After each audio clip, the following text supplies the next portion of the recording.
So, have you ever wondered how investigators can take something as small as a single IP address or even a file someone thought they deleted and use it to crack a case?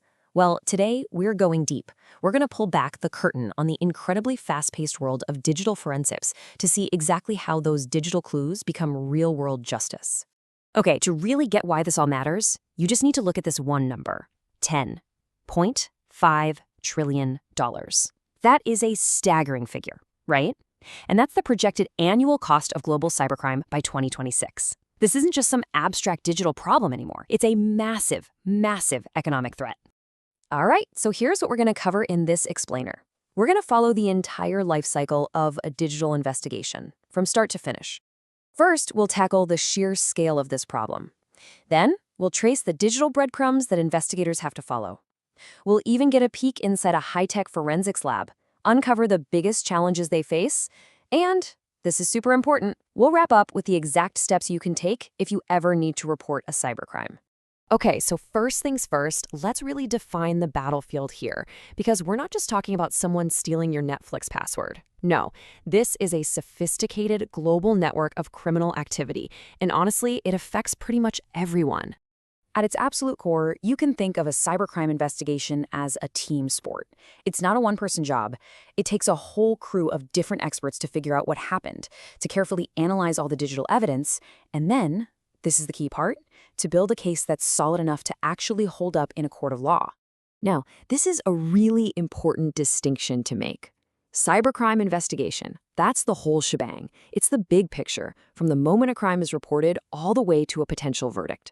But digital forensics, well, that's the super specialized lab work. It's the science, the nitty-gritty of pulling tangible evidence from the actual phones, laptops, and servers. So how does this all come together in a way that actually works?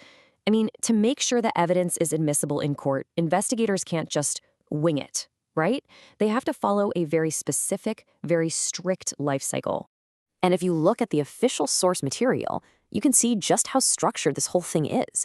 This is not some made-up, improvised process. It's a formal, established methodology, and it's all designed to do one thing: maintain the integrity of the evidence every single step of the way.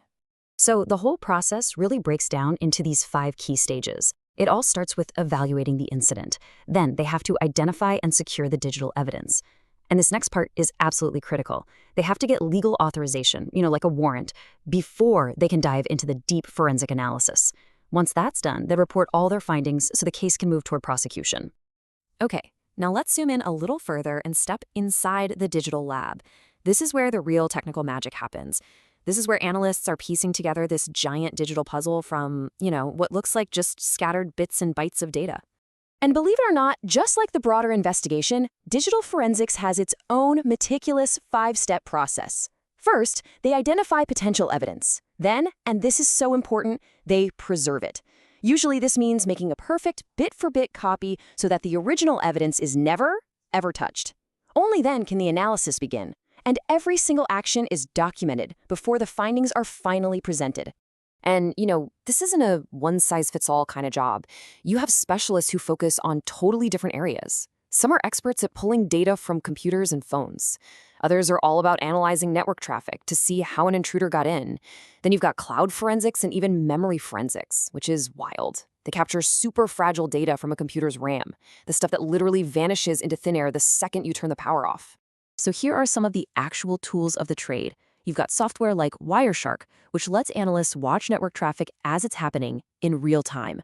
Then you have powerful tools like Encase or Autopsy that can recover files people thought they deleted. And then there's this whole world of OSINT, that's open source intelligence. Using tools like Maltego, they can sift through public data to map out connections between suspects. It's almost like creating a social network, but for criminals. But let's be real, this work is anything but simple. It's not all smooth sailing.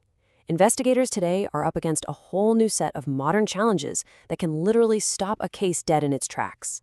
Really, they're facing 3 massive hurdles. First up, you've got anonymity tools, things like VPNs and the dark web, that make it incredibly difficult to find a criminal's true identity. Second, there are these jurisdictional nightmares. I mean, what do you do when your suspect is in a country that just won't cooperate? And finally, the technology itself is changing so fast, It's a constant, never-ending arms race between the criminals and the investigators. Okay, let's pivot now from the theoretical to the super practical, because knowing what to do if you become a victim is absolutely critical. So for this last part, we're going to use the process in Taiwan as a clear, real-world example of how to report a crime and make sure you preserve the evidence. So, if this ever happens to you, listen up, because those first few moments are so critical. It is absolutely essential to know who to call, because the right phone number really depends on the specific situation. All right, if a crime is happening right now, or if you need the police to respond immediately, that's an emergency. Simple as that. Don't wait. For any kind of active crime where you need immediate police intervention, the number you need to call is the main police hotline, which is 110. Now, what if you've been scammed or you realize your accounts are actively being compromised? You need to dial 165 immediately. That's the dedicated anti-fraud hotline, and it's designed specifically for fast action in those situations. Okay, but what about non-emergencies? Maybe a hacking that happened last week or some kind of online theft. In that case, just filling out an online form isn't enough. You actually have to go to a police station in person to provide an official statement. That's what formally kicks off the legal process. And before you go, try to gather as much of this information as you possibly can. We're talking details like the exact date and time, URLs, any screenshots you took, server logs, even suspicious usernames or account numbers. Every single one of these details is a potential piece of evidence that can help the investigators build their case. You know, it really comes down to this quote from one of our sources. Investigators have to be lifelong learners. Think about it. In a field where the criminal tactics are changing literally by the day, the people hunting them have absolutely no choice but to constantly adapt and learn. And because of that, the demand for this kind of expertise is just skyrocketing. The need for digital forensic analysts is projected to grow by 31% through 2029.